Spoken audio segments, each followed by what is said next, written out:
ngelihat sapi geragas, saudara ya. Saudara, berapa hari ini ya kita dipertontonkan ya, bagaimana mereka berlomba-lomba ya, berebut istri orang, saudara ya, dari mulai si Nandar sampai si siapa itu ya, Musa, siapa lagi itu ya, aduh, Alayubi, aduh, entah si Cina Medan Julius mungkin juga kepengin juga kali sama bini orang. Saya nggak ngerti ya cara berpikirnya orang-orang Islam ini, saudara ya. Orang lakinya masih hidup, bininya juga masih belum dinyatakan bercerai, tapi kok ya sudah uragas, rasanya sudah berfantasi kemana-mana ya, saudara ya. Orang Indonesia memang orang munafik kan? Apakah dokter atau suster yang wanita-wanita itu terus kemudian malam-malam pergi keluar untuk berdinas disebut perempuan malam? Enggak kan? Sebenarnya kan perempuan malam yang dimaksud ya lonte itu kan, saudara, pelacur sebenarnya. Nah, itu seperti itu, saudara. Kalau mau ya menyutubuhi atau berjimak dengan itu namanya apa, saudara? Ngewek. Nggak beda, saudara. Lalu Anda masalahnya di mana? Kalau si Gratia Pelo bilang itu ngewek, ngentot, salahnya di mana? Nah, itulah karena kalian otaknya itu penuh dengan kemunafikan, kelakuanmu badek, tetapi kamu mau memperhalus kebadekanmu itu. Si Sarah ini nanti apakah nanti bocorin apologet Kristen yang lain? Itu kan pertanyaan kan? Jangan-jangan dia berkhianat nanti. Ya bagus kalau nggak jadi mualaf, ya kan? Bagus kalau nggak jadi mualaf.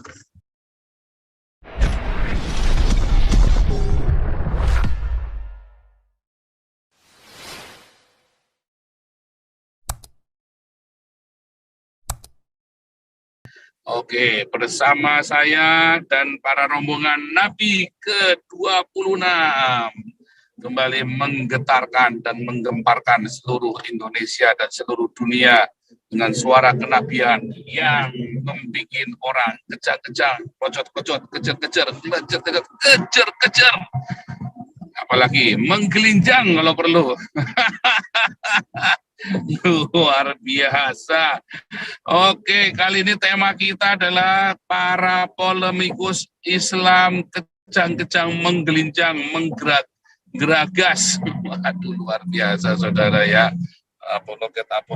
Polemikus Islam ini memang karena obsesinya adalah bidadari, makanya kalau ngelihat sapi geragas, saudara ya, saudara.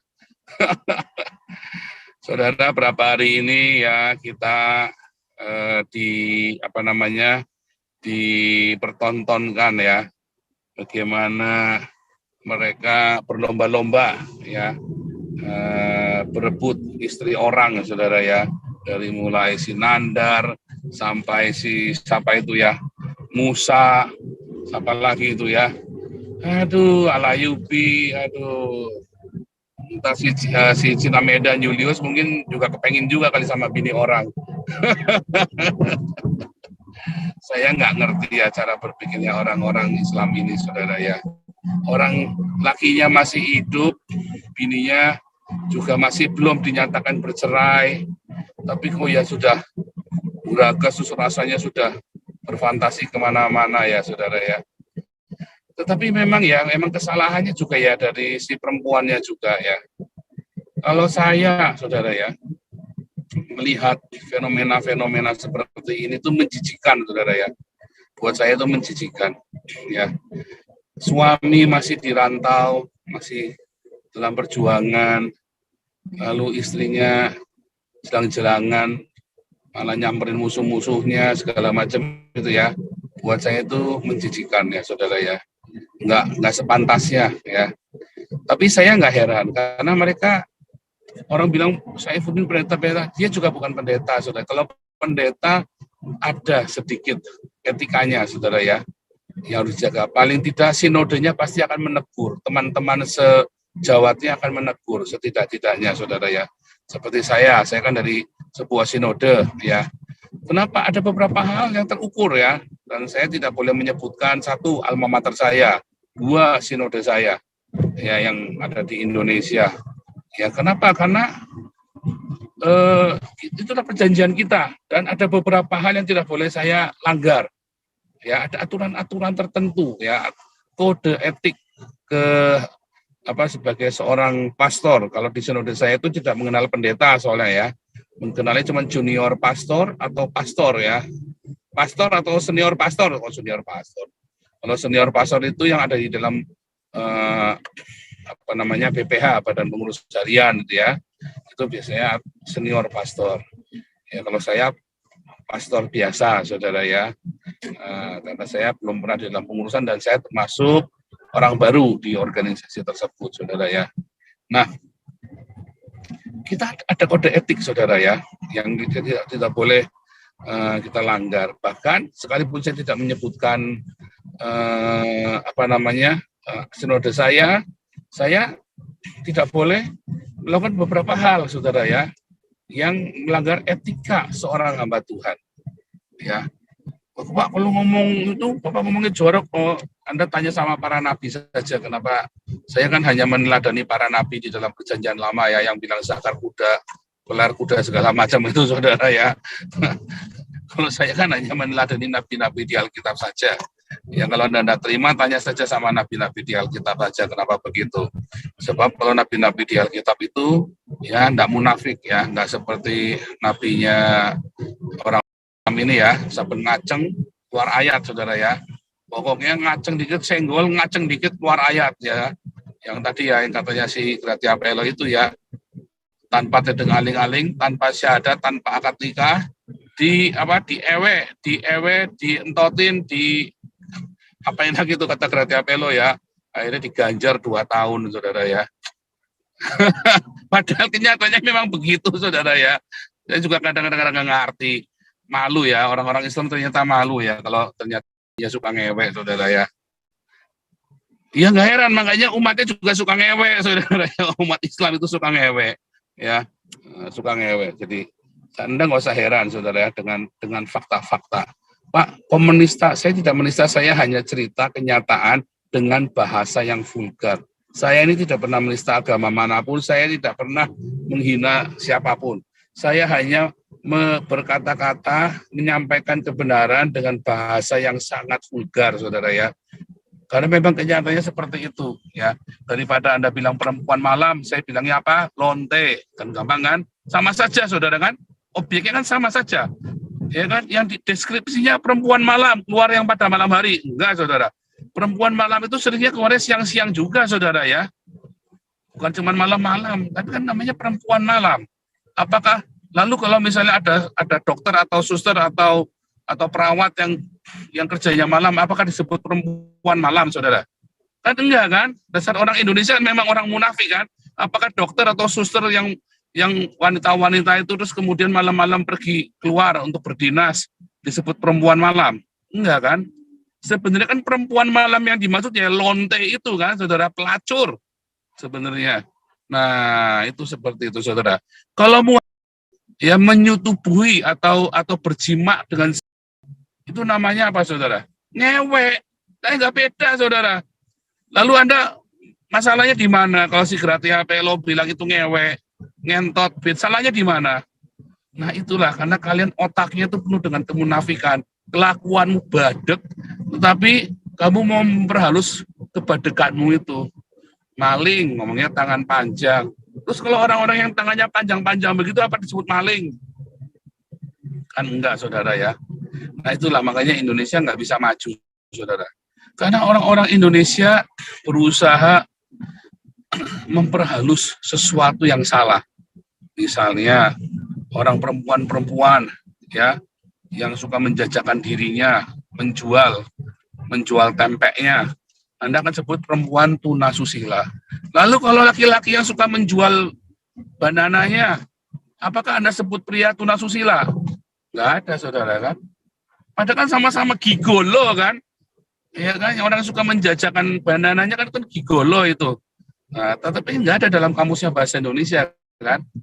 Nggak ada pria tunasusila, Anda nggak akan ketemu, saudara. Ya 1 juta% lah kayak si Anas Urbaningrum itu bilang, tidak ada. Nah itulah kemunafikan di Indonesia, sehingga Indonesia nggak pernah bisa maju, tidak pernah bisa menerima kenyataan bahwa yang buruk itu buruk, bahwa yang baik itu baik, saudara ya. Sehingga lebih banyak melihat ya kalau ada yang salah dimanis-manis kayak persis kalau ya setiap kali ngaceng turun ayat supaya kelihatan benar, supaya kelihatan suci, supaya kelihatan mulia, saudara. Sehingga umatnya pun sama, saudara ya. Lihat bini orang, lihat perempuan, ya yang geragas, saudara ya. Nah, itu dia. Nah, aman ya. Nah, saya juga melihat kedua orang ini juga bukan hamba Tuhan ya memang ya. Jadi saya juga tidak bisa menuntut terlalu banyak karena memang ya gimana, memang bukan hamba Tuhan, ya kan.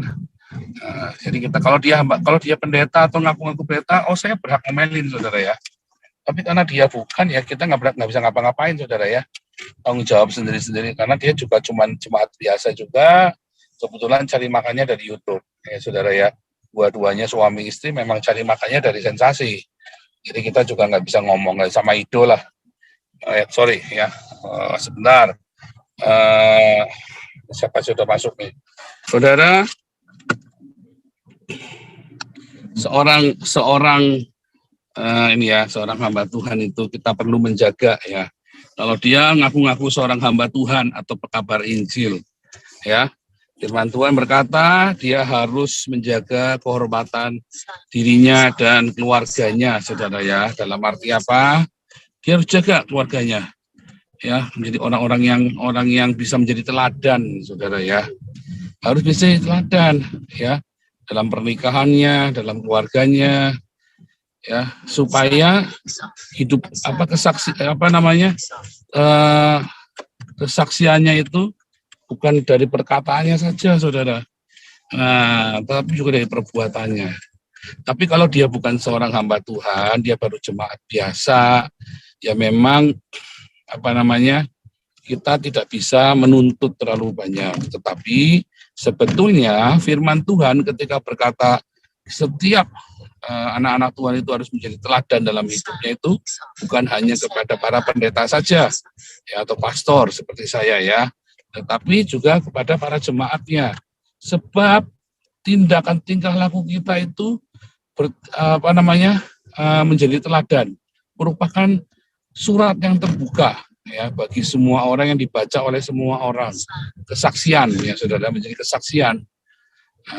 Makanya saya nggak ngerti ya bagaimana mungkin si pendeta Gilbert cara mendidik anak buahnya itu ya, anak itu kan anak rohaninya pendeta Gilbert itu ya, si Saifuddin itu kan ya.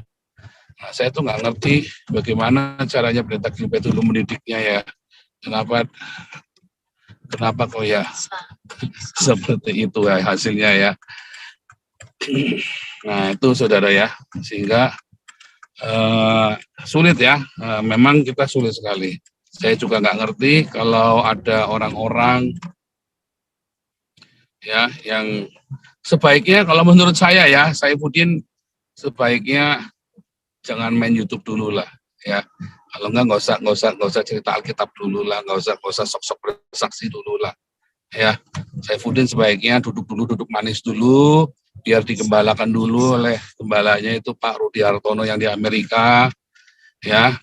Sebaiknya duduk manis dulu, karena itu benar-benar hancur ya, seluruh kehidupannya, semua kesaksian hidupnya itu hancur.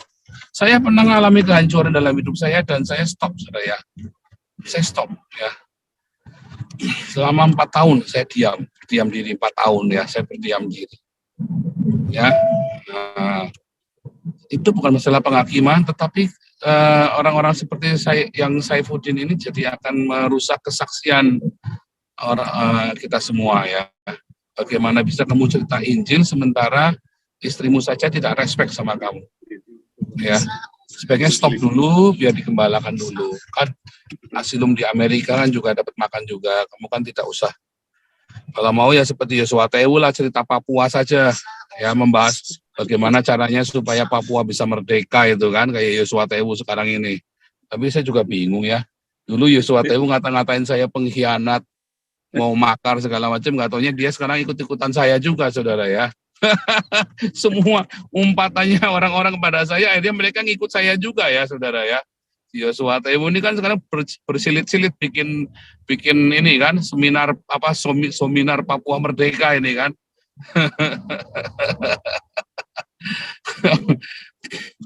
Ya, tapi ya mungkin juga yang penting viewernya banyak gitu ya. Yang penting supaya viewernya banyak.